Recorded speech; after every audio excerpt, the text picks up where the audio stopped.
निखोज पुओ फेरिबो मो आशीर्वाद मो पाखकु फेरिबो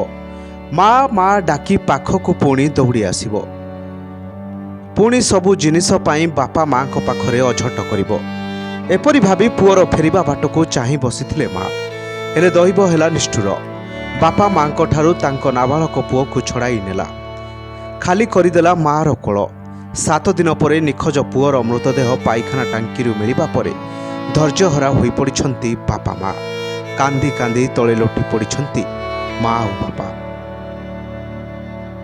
धनरे आम पाखकु पुणी थरे तू फेरिया बोली बाहुनी बाहुनी कांदुची माँ एपरी दुखद घटना घटी पुरी जिला डेलांग ब्लॉक रे नाबालक को तार ददा हत्या करी पाइखाना टांकी रे फिंगी देथिबा संदेह कराउछि मृत नाबालक जनक हेले मानस साहू पुओ आशीर्वाद अभियुक्त दादा प्रभाकर साहू को पुलिस अटक रखिछि गत 13 तारिख संध्यारे गाँ दांडरे खेलुथला आशीर्वाद हेले हठात निखोज हो जाइतिला परिवार लोके बहु खोजाखोजी करथिले हेले पुओ मिली नथिला शेषरे परदिन डेलांग थाना रे एतला देइथिले परिवार लोके पुलिस आशीर्वाद को खोजाखोजी करबा को उद्यम जारी रखिथिला अन्य पक्षरे आशीर्वाद को बापा माँ निखोज पुओ को खोजी आनिबा को मुख्यमंत्री मोहन चरण माझी उद्देश्य रे गुहारी करथिले एतिसह क्राइमब्रांच तदंत दाबी रे राजरास्ता को ओह्लाइथिले अंचलवासी डेलांग कणास और खोर्धा पटनायकिया रास्ता को अवरोध करी पुलिस और प्रशासन ठू न्याय दाबी करथिले गाँ लोके पुरी अतिरिक्त एसपी घटनास्थल में पहुंची बुझासुझा करबा परे उत्तेजना थमिथिला गतकाली घर पाख पाइखाना टांकीरू निखोज पुओर मृतदेह मिलिथिला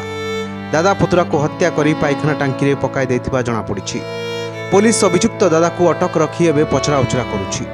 उत्त्यक्त लोके अभियुक्तर घर मध्य भांगी दैछन्ति अन्य पक्षरे नाबालकर गुप्तांग कटा अवस्था मृतदेह उद्धार होइथिबारु बढ़ी मर्डर मिस्ट्री हत्याकांड को नहीं अनेक प्रश्न बाछी उठी 11 वर्षीय आशीर्वाद को कहीं हत्या कला प्रभाकर हत्या पछरे प्रकृत कारण कौन पारिवारिक शत्रुता ना अन्य कौनसी कारण उलग्न और गुप्तांग कटा अवस्था उद्धार होइथिबारु हत्याकांड पछरे अनेक कथा शुणा मिलुछि स्थानीय लोक अभियुक्त प्रभाकर को फांसी देवा दाबी करुछन्ति उत्त्यक्त लोके अभियुक्तर घर भांगी सूचना मिली आशीर्वाद को निखोज को नहीं सारा डेलांग अंचल एवं हईचई सृष्टि होइछि। Bureau report Kalinga today live.